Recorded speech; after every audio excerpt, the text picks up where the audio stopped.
Hi, everyone. Welcome. We're just going to wait a couple of seconds while people filter on in.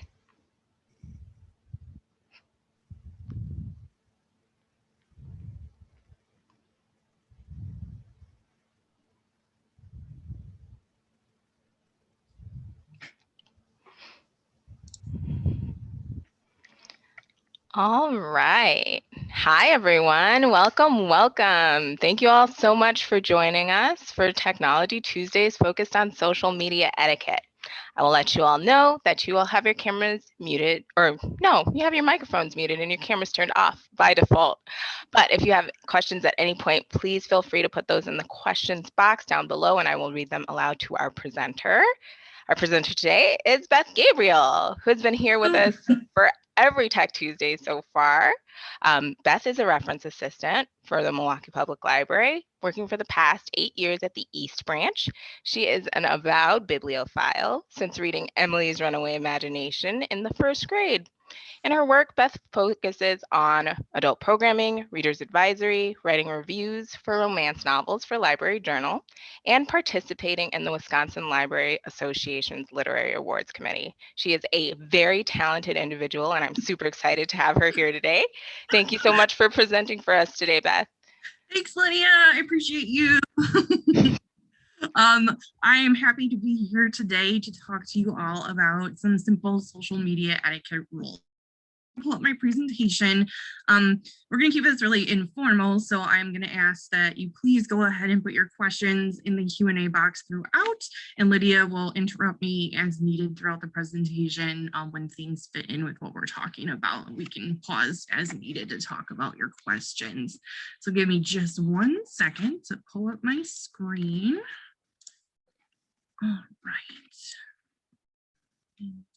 Share, that looks great. So I'm assuming most of you are here because you use social media in one form or another. I definitely do. I know Lydia introduced me already today, but just one more time, my name's Beth. I've been using social media for probably over 15 years or so at this point, maybe longer, not quite sure. I think one of the first ways I had social media was, I think it was called AIM, Instant Messenger, when I was in college, and that was a lot of fun. A little background on my picture I have here. This was something my kid did when I was working from home, which is where I'm doing a lot of my work right now.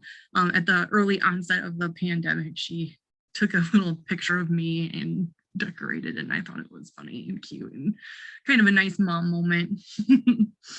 So I just want to welcome again everyone here, and I'll give you my contact information at the end of the presentation. Thank you.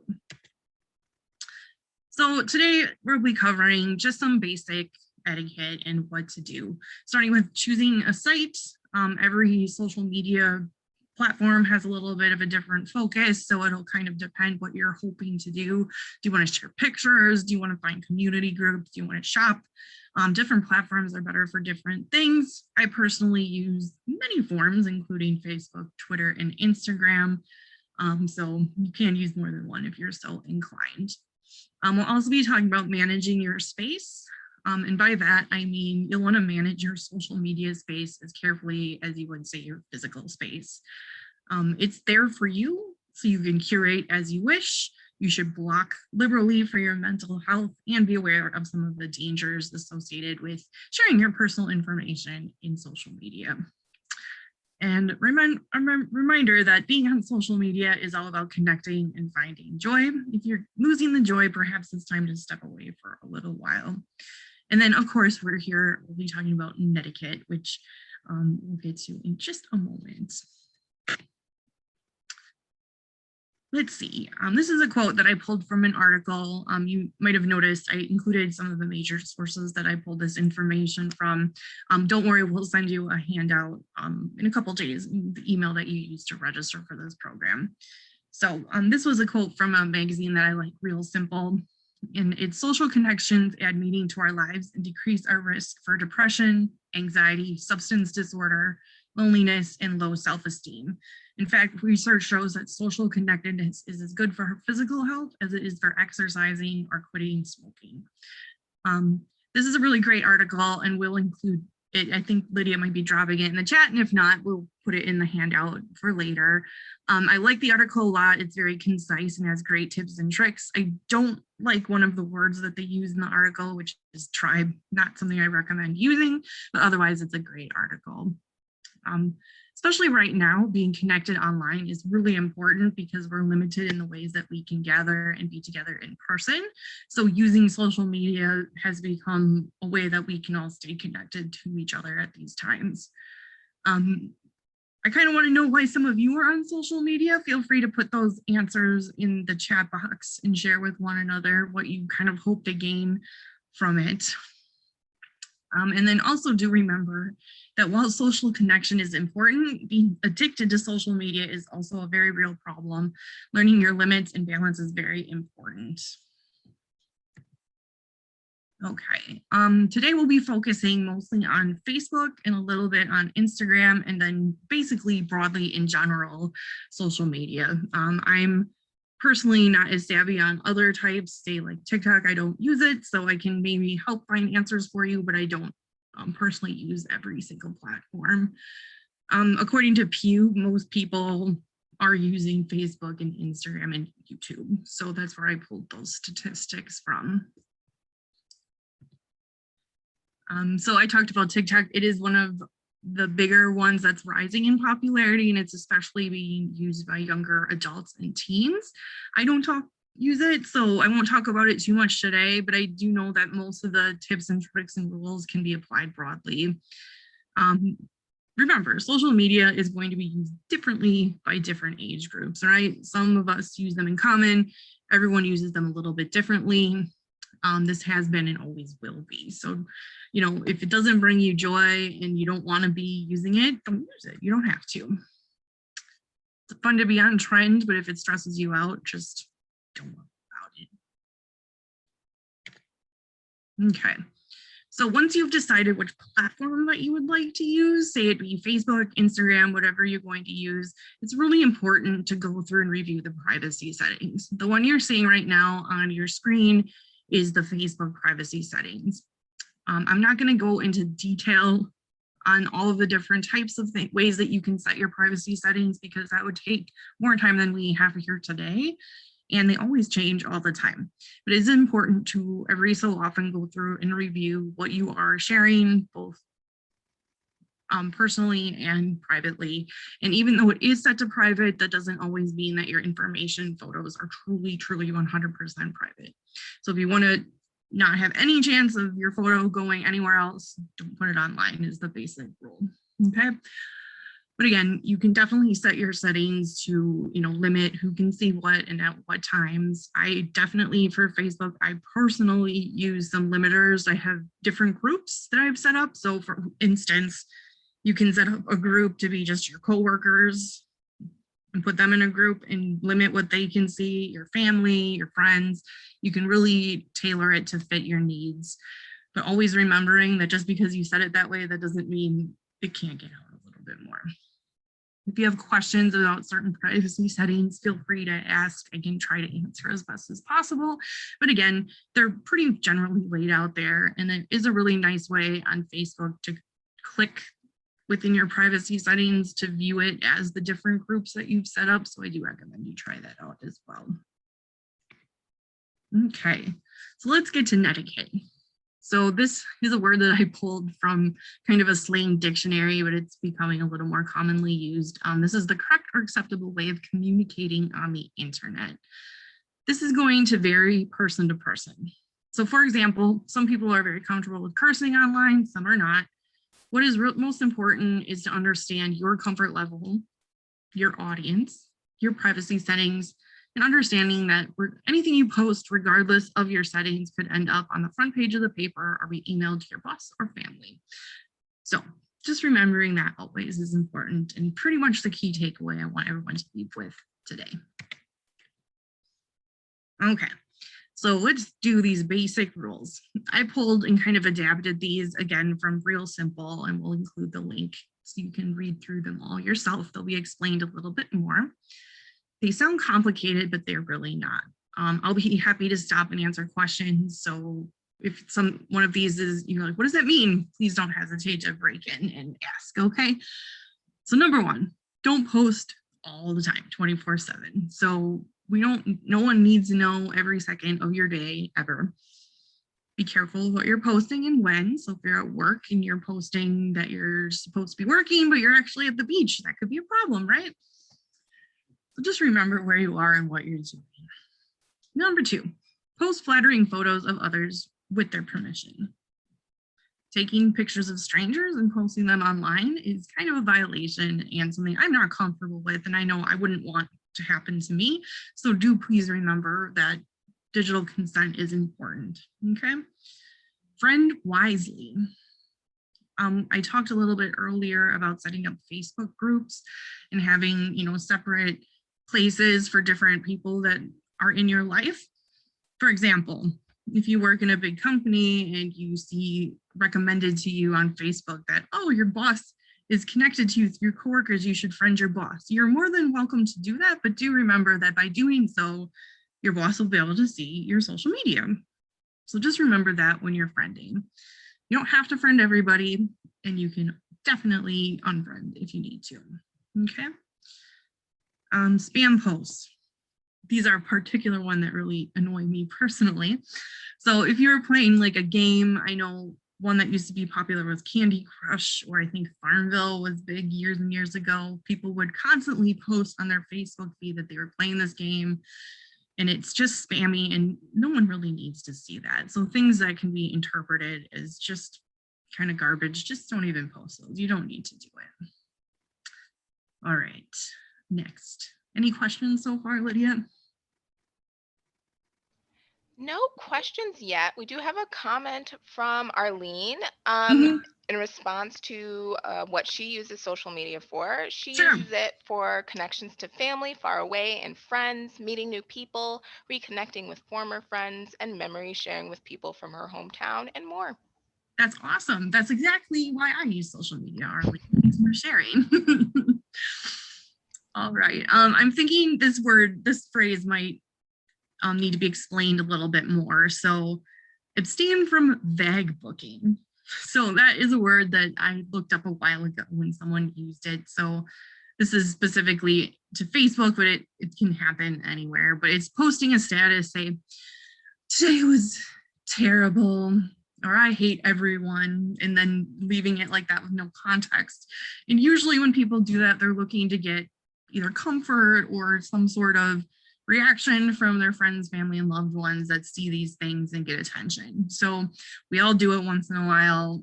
It happens. I would say try to abstain as most as possible and being clear so people aren't concerned about you or worrying what's going on, because if you just want attention, reach out to somebody and you can get that maybe in a better way. Apply the billboard test. So this one is kind of along the lines of, do you want this on the front page of the newspaper? You can post some silly things, I know I do, and things that might be a little embarrassing, but I think before I post, if this got put up on a billboard in my city near my house where I work, would I be mortified? If the answer is yes, then don't put it out there, because it very well could be. Same goes even if you're in a community group where you think the settings are private. Anyone can grab a screenshot and send it to your employer, anywhere. So just be careful about what you're posting. And again, if you're not willing for everybody to know about it, then you probably shouldn't be posted online, because the internet is forever. Okay. Here's another one. Edit your photos.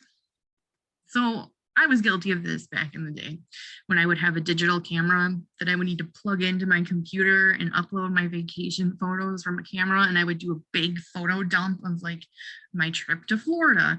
And here's 250 photos that are suddenly appearing on my Facebook timeline. And I would have friends and family that would go through and like every single one and comment every single one. And that's great, but also it can be really overwhelming. Just imagine if you were going to somebody's home and they wanted to sit you down and have you watch a slideshow of 250 of their vacation photos. Most people aren't into that. Some people are, but rule of thumb is always curate, your photos to make sure that you're sharing just the ones you really want people to see, maybe 4 or 5 That's it. If it's on Instagram, one is good, maybe once a day. Just make sure not to be overwhelming everybody. And if you're reposting photos or art or anything like that, it's really important to give credit where credit is due. I know it's hard sometimes to know where like a meme is coming from or a piece of artwork or something, but it is, if you can and do, make sure to give credit to the artist or the person who created that original item. Okay. And most importantly, think of future you. Has anyone used the Facebook memories feature? I know I do. I've been using Facebook for a very long time, and it's kind of fun. Oh, 15 years ago, I posted this photo and this status. And sometimes I look back and go, ooh, that's kind of cringy, Beth. Why did I put that out there? You know, I'm not too embarrassed, but a little bit. But it always is good just to think, what is future me going to think about this? Am I going to be happy that that's out there? Make sure to remember that. Okay. I want to touch specifically on group rules on Facebook. That seems to be something that's specific to that platform. I know I'm in a bunch of groups, from buying groups to trading groups to just basic community groups. I'm in one specifically where there's very specific rules. So when you join a community group, before you start participating and commenting and posting, it is imperative that you become familiar with the rules. You're being invited into the community, you should follow the rules, and you will be asked to leave if you don't. If you're in an online community without clear rules, you might want to think about whether that's a space you're comfortable being in.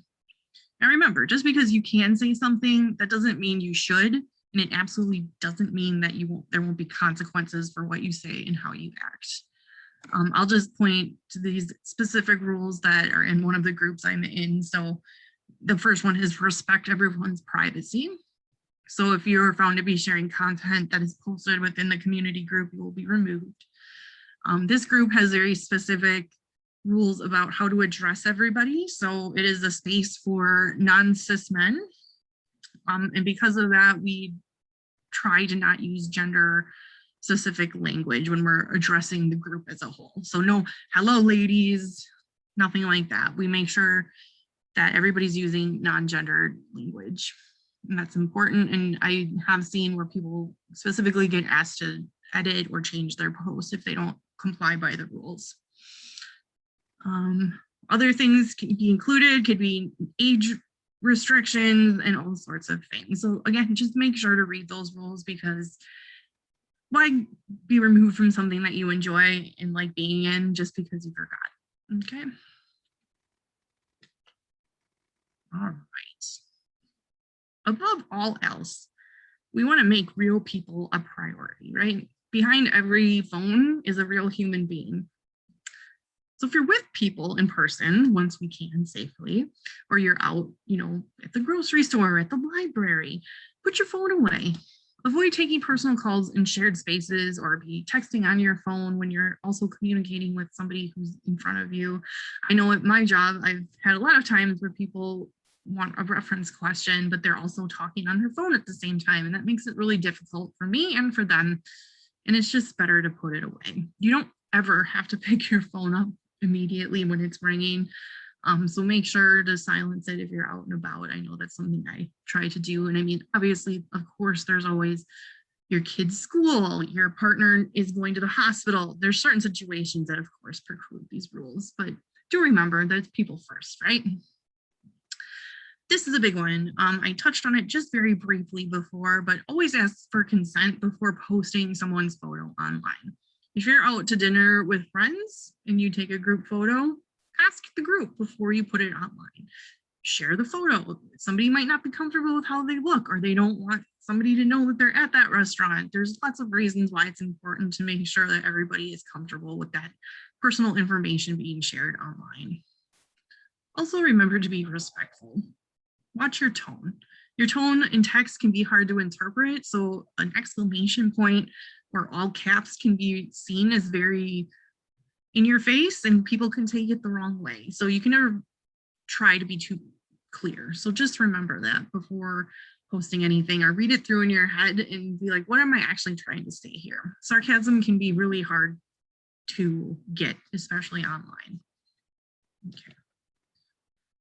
So I know I keep hammering home on consent, but I'm going to show this quick, it's 1 minute little video, and it's from the National Sexual Violence Resource Center, just explaining why digital consent is just as important as giving consent for anything else. So let me put this on quick and I will be quiet. One second, I want to make sure I can mute my microphone here. All right, here we go.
Okay, thanks everyone.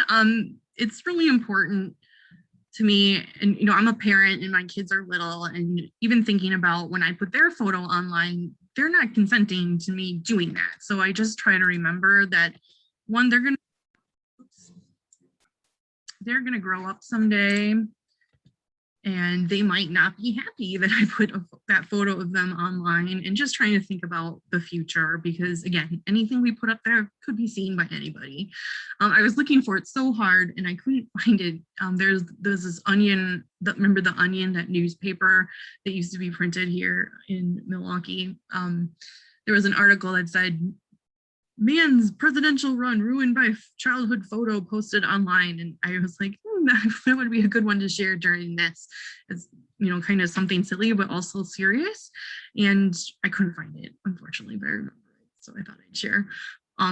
As we are increasingly online, our kids today and younger people, their whole lives are kind of recorded for posterity's sake in digital form. So either we're all safe or none of us are safe from past embarrassments. And it's just good to think and reflect on that before putting it online. Okay, basically, my whole point of this presentation is we want to treat people online the way we would treat them in person. If you're name calling, cursing, expressing deliberately offensive opinions, and if you wouldn't do that to someone in person, why are you doing it online?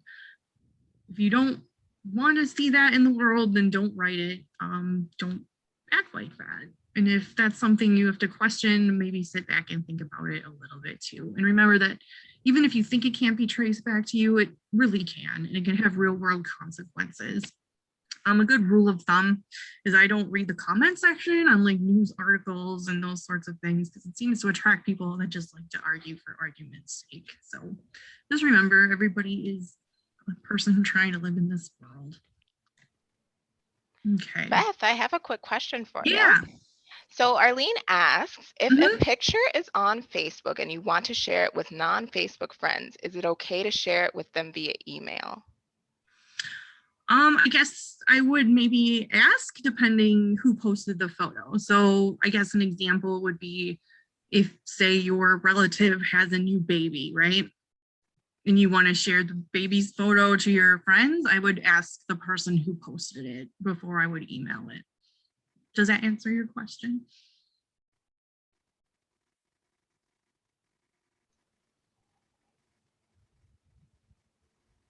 I'll let you know if she follows up. Okay, sounds good. And feel free to give me a more specific scenario if you want my opinion on more of that. And I mean, I've taken screen grabs of things too, so use your best judgment, but just think, if that was my photo, and would I be okay if it was shared, is always a good rule of thumb too.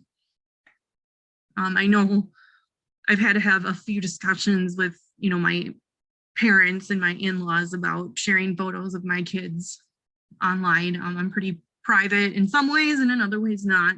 So it's just good to have these discussions, because even posting like, oh, my kid got a scholarship at this college could have an implication for them depending on who's sharing it and who can see it, because everybody's settings are different in how much privacy that they're trying to maintain.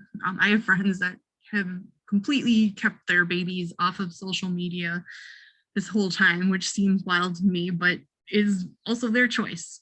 So always good to think about.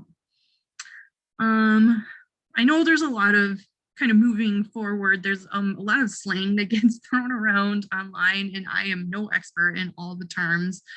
But when in doubt, I just recommend looking them up. If you don't know what something means, just look it up. Even the Merriam-Webster dictionary, which is my favorite online dictionary, they've added a lot of these slang terms so you can kind of get a sense for what they mean. I just picked 3 that I've seen a lot. Number 1 is troll. So to antagonize others online by deliberately posting inflammatory, irrelevant, or offensive comments or other disruptive comments. This is something that I see when I mention, comments in like news articles or political posts. It's just people who exist to start fights online. And it's behavior that it can really just, if you get engaged with a troll, it can really ruin your day, and it can really, like, why are we wasting our time and effort on somebody who's only there to always fight? So I would recommend just not fighting about it. Ghosting, that's often used in online dating, but I've also seen it, just with friends, like where friends will suddenly just disappear, cut off all contact. You don't know why. They're just poof, they're gone. And then I looked up the word meme because I know what it means visually, but I was kind of interested to see what it means from the dictionary. So a meme is an idea or behavior, a style, usage that spreads from people to people within a culture. So that's kind of the academic definition. And then the one that we're all familiar with is that a meme is an amusing or interesting item, such as a captioned picture or a GIF or GIF. I don't even know what the right one is. Lydia, what is it? GIF or GIF? I say GIF. Okay. I don't know. I have no idea either, though. I know there's many debates about that, so we'll go with GIF. All right. So again, when in doubt, just look it up before, throwing slang around that you don't understand, or if you're just like, what are they saying to me? I don't know. Always look it up. The internet is right there for you, okay? All right. And that same goes for emojis. So emojis are super fun. They're very cute. There's lots of different ones, but they can be fun, but they can also be considered unprofessional. They can be considered offensive, depending on how they are used. They can mean many, many things, especially when they're used together. I didn't want to put too many explicit examples here because some of them are appropriate for work, but you'll know it if you see it. But just remember that sometimes things don't even need an emoji and you can just skip it. Or if you're unsure, just don't use it. I recently found out the kids are saying that the cry laughing one is lame and we shouldn't be using it. And I was like, what? So I don't know. Things change all the time, but just remember they're there for fun, but they can also have meanings that you might not be aware of. Okay. This is important, especially as we continue on into the future. We really want to think about sharing content with discretion. We're all so ready to react immediately when something happens. And what we should instead try to do is take a step back and think about something before we spread the information. So companies and news outlets and people will use sort of clickbaity, is what we call it, articles and memes to kind of get you to share and spread the information immediately and in the moment. So clickbait is something that will make you click so they can get that statistic and count you as somebody that interacted with them and to make you spread the information. So be aware of that. Like, everything on there is meant to get you to engage, be it in a positive way or a negative way. And if it's making you feel negative, don't do it. Or if you're like, I don't know, I haven't heard about that. That sounds strange to me. Trust your gut and look it up. Be aware, take your time. If you're unsure, just don't post anything at all. No one is gonna get mad at you if you don't post something.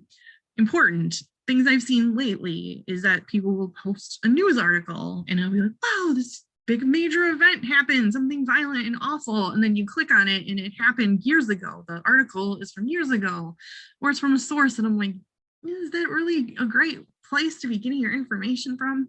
So just check the date, check the source.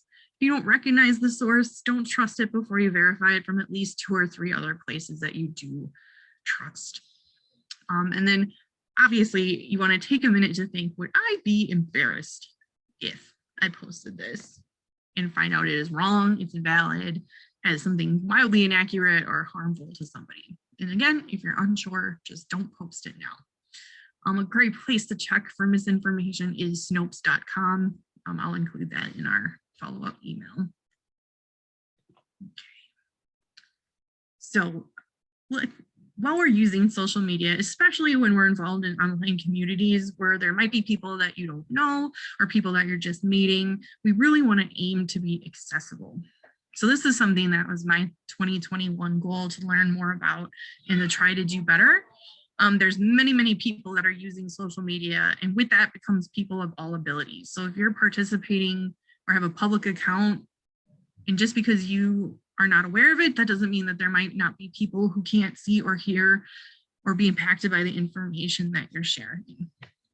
So for example, I wasn't able to get this audio to work when we tested it with Lydia, so I'm not going to try.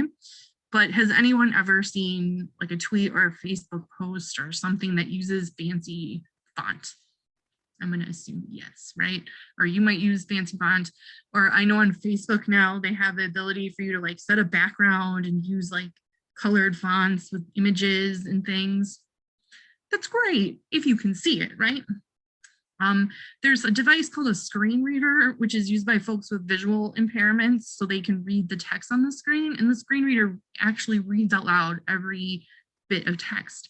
And when you use a fancy font, that text isn't coded into the screen reader because it's actually like a mathematical symbol that they've manipulated to make the font. And it makes the screen reader, for lack of a better word, just, it sounds terrible.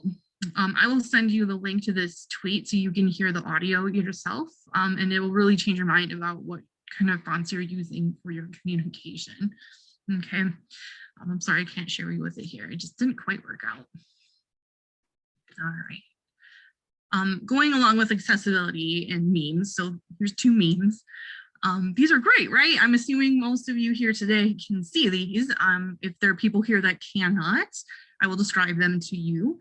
The first one is a meme, and it is a 9-square grid, and it has 9 different pictures of a skeleton, like a cartoon black and white skeleton, and the skeleton is experiencing different moods. And the text above says, "What skeleton are you today?" I thought it was funny. I was like, I am the sweaty, anxious skeleton in the upper right-hand corner today. I've seen lots of different versions of this meme. The other one on the right is, "Life is hard enough without beating yourself up over very small things. Kindness today, please." It's from an artist called The Latest Kate, and it's a little cartoon drawing of a deer who has really pretty rainbow fur, and there's little stars, and it's got a nice cartoon font. Okay, so I narrated that out loud to you. There is a way to include that information in your image when you post it on Twitter and Facebook and Instagram. Okay, and you'll notice that I circled just on these images the source that I pulled them from, because I didn't make these memes. The Latest Kate made the deer one, and Stormy Gale Art made the skeleton one. So you can find their art on social media too. I like following artists a lot. Okay, so when we talk about adding text to images, this is called adding alt text. So when you go on Facebook to post an image and you click on edit, you'll see a couple different things, but one of them is alternative text. Adding alt text to those images will allow those who use screen readers to enjoy the fun. So you can just briefly describe what the image conveys, what the purpose of the photo is, and what text is in the photo. You want to keep it simple, not too flowery, just things that if you were not able to see it, what information would you need to be able to enjoy this picture? Does anybody have questions about alt text? I don't have a question yet on alt text, but I do have Arlene expanding on her question from earlier. Mhm. So she said that she finds pics, inspiration, etc. on Facebook and wants to share that with non-Facebook people, not personal pics or personal stuff like that. Yeah, I would absolutely share those with folks via email, the best thing to do would be to include a picture and maybe the link where you pulled it from in case they are interested in maybe joining that social media platform or finding more work from that person. I think that's totally fair. Thanks. Awesome. All right. Alt text is, so if you also use Facebook or Twitter and add a GIF, like a reaction GIF to your tweet, you can add that text to the GIF so you can convey the information that you are trying to get across to everyone. This is something that I learned about recently and I'm really trying to do better. It does take time, but it is the right thing to do. So just remember this, especially if you're sharing things with people that you might not know, okay? And just because you know somebody, you might not know that they struggle to see or what or hear or any of that. So just doing this is just a kindness for everybody involved. Okay, so speaking of GIFs, besides being accessible, we have to think about whether or not we are being racist, ableist, or otherwise harmful online. So consider how you use reaction GIFs online. I'm sure most of you have seen GIFs. They're like the short moving images that are often pulled from movies or shows. And this is an article that I found really helpful explaining why that if you are white or not Black, you should really consider, are you using digital blackface? This is a topic that really goes beyond the scope of how deep we can dive today, but I'll include the article text for you to think about. I know it's something I wasn't aware of and I'm learning and trying to do better myself. And we're not suggesting that everyone that is white or non-Black refrain from circulating a person's image for amusement, but just remember that there's definitely a history that we need to think about regarding blackface, and that can include the way we talk on social media. So I will send this article to you, and it's definitely food for thought and something that now you know, and we should all try to do better when we're sharing and reacting to the things that we are enjoying online. Okay, so we're kind of coming to the end here with a couple more slides. I went on my personal Twitter and I asked for some advice from friends that I follow. So I did some crowdsourcing, which is a fun way to use social media. So if you're looking for advice or tips or tricks from people, it's kind of fun sometimes to ask, people you follow or people you're friends with. I know I've seen it from, oh, I'm getting a new furnace for my house. What furnace do you have? Or I'm looking for good comfy work pants. Does anybody have suggestions? So I went online and I asked just for some advice. And the question that I asked was, what is the one piece of advice that you would give yourself and others about social media etiquette? And these were some of the ones that we came up with. So number one, check for pronouns and avoid gender language. So if you're addressing someone that you don't know or you're not sure, always make sure to check their profile for their pronouns and how they would prefer to be addressed, and kind of avoid gender language for sweeping statements. Okay, so that would mean, I review romance novels and we're really trying to move away from using the binary of hero and heroine when that doesn't necessarily cover everybody that could be involved in a romance novel. So that's just one example. Somebody else recommended respect boundaries. So you are more than able to set your own boundaries of what you find acceptable online and what you don't, but you do also need to respect other people. So just checking in is always good. Not everything needs to be shared,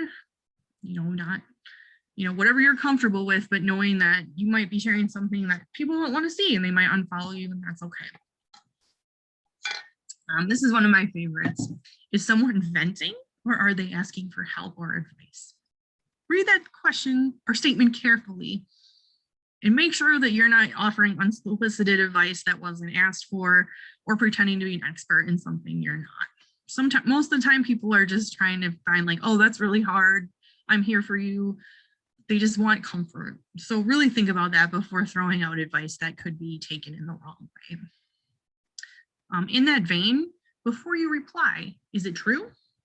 Is it kind? Is it necessary?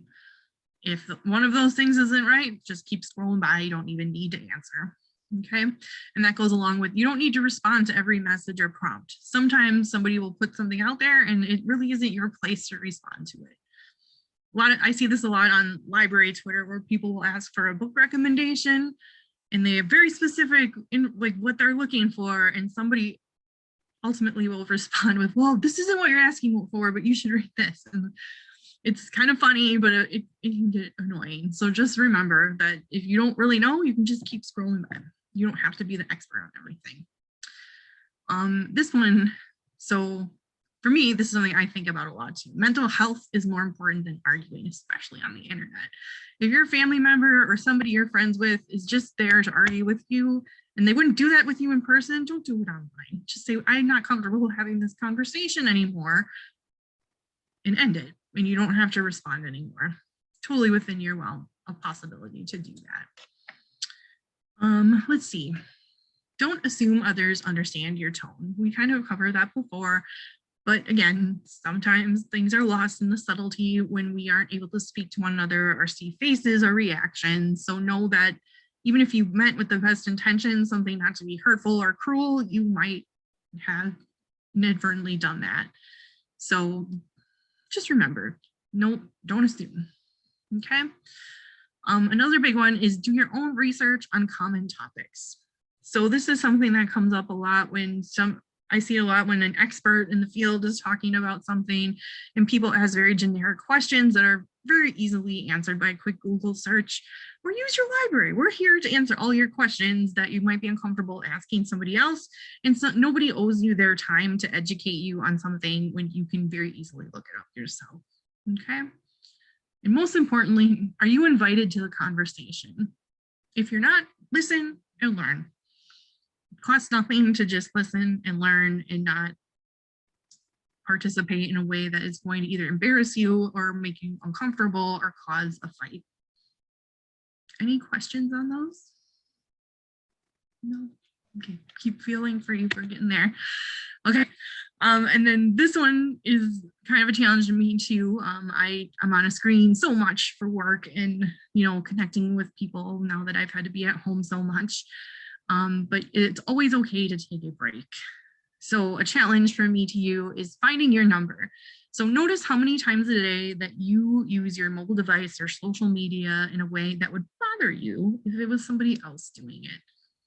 So we've all been there. And then if it would bother you, but you're the one doing it, think about that and maybe work toward 0 times of that happening. And it'll all be a really great experiment, and it'll maybe be a good time for a little break, or to just close that laptop lid and walk away and do something else for a little bit. Okay. And it's also always important to remember, you can ignore that friend request. You can untag yourself from a photo or ask someone to remove a photo of you if you don't like it. You can delete a friend's comment. You can unfriend someone whose presence on your account makes you uncomfortable. You can ignore quizzes, groups, and marketed event requests or chain letters, or you don't post this within 24 hours, you'll have bad luck. No, just, you don't need to do any of that. And you can always use privacy settings to restrict access to your page. I did put a little asterisk by the ignore a friend request. I've done this in the past, but do be aware that if it's somebody you know in real life and you haven't friended them back, just know that it could come up in conversation and think, is it better to just tell them why, or is it better just to ignore, and whatever you're comfortable with, but do know that you might be asked about it, okay? Okay, and then ultimately, through all of this, is the realization we are all gonna mess up. I've messed up, everybody's gonna mess up sometime. You're not a social media expert, I'm not. Even social media experts mess up, but we can all learn and try to do better. And the most important thing is to realize that I'm sorry is really the best way to make amends. If you mess up and are called out and are told that you hurt somebody or did something, or a post you did was not okay, just say you're sorry. It isn't worth doubling down. It isn't worth telling what your intent was. It's just, I'm sorry and I will learn and I will do better, period. Okay. So that is the end of our presentation. I want to thank everybody for being here today. We do have some time for questions if anybody has any. I don't see any in the Q&A, but I haven't looked at the chat.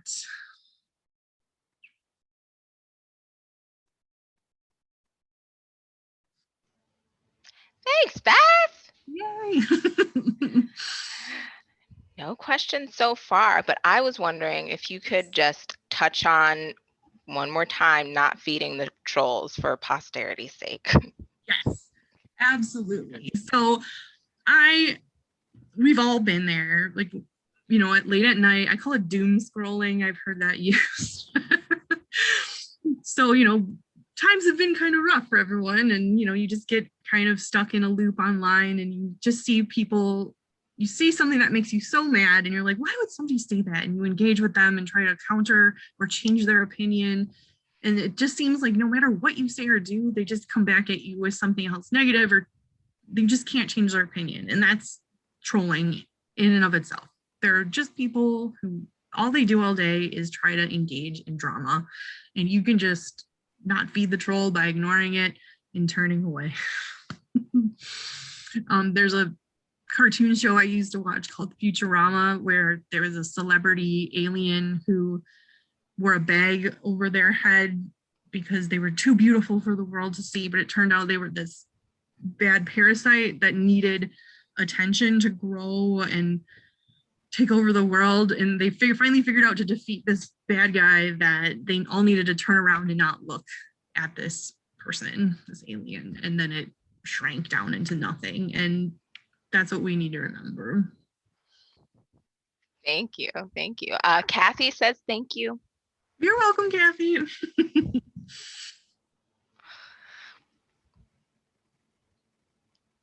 And then while we just wait another minute or two for questions, you can certainly email me at my email address, which is eagabri, Gabri, at milwaukee.gov. We'll be sending you a follow-up email in a few days. And then, of course, you can always stay connected with the library at mpl.org/stay connected. I know Lydia and other presenters are going to be doing some awesome Tech Tuesday things coming up, which I'm excited about. There's a Canva one, which I'm excited about in particular.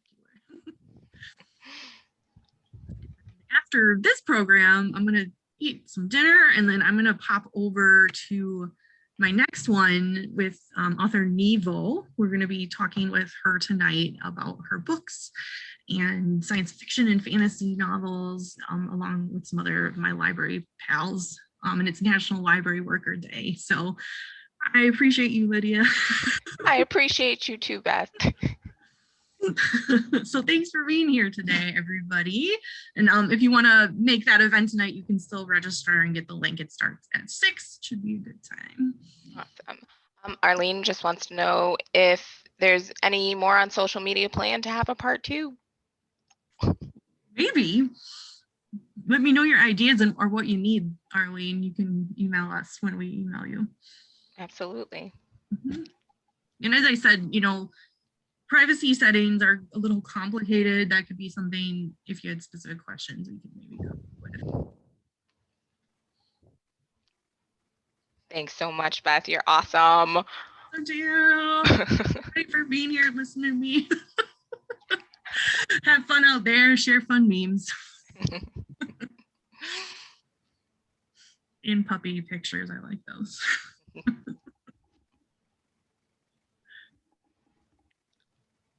All right. Stop my screen share. Boom. Oh, and I'm the host. Okay, I'm going to say goodbye. Have a good afternoon, everybody. See you later.